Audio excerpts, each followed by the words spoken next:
Thank you, Governor, and thank you, Greg. My name is Bob Van Dyke. I work for the Wild Salmon Center, and I'm here representing the conservation interests in this Memorandum of Understanding.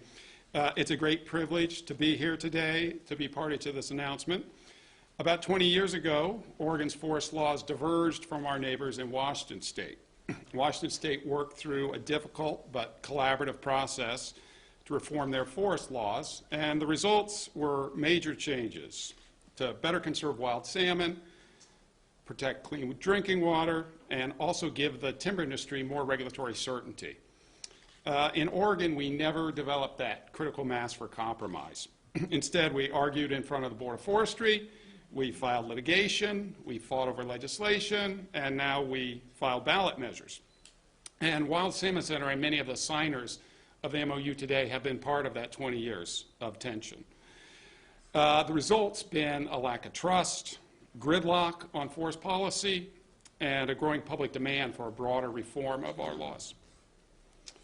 Today we're starting a new approach. The MOU signed today and the companion legislation on aerial spray with pesticides are a new path that take us in the direction of Washington State.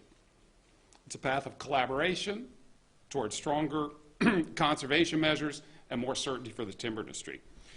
For many of the people and organizations who signed the MOU in the conservation community, this is an unfamiliar place to be. Pursuing legislation in partnership with the timber industry, we're being asked, and that's a very good question. We should be asking that question. As Mark Twain wrote, whenever you find yourself on the side of the majority, it's time to pause and reflect. On reflection, we've decided to try something new. I want to acknowledge that this is not easy for anyone. And now on to the more difficult steps ahead after the legislation, working toward a habitat conservation plan for Oregon's forests.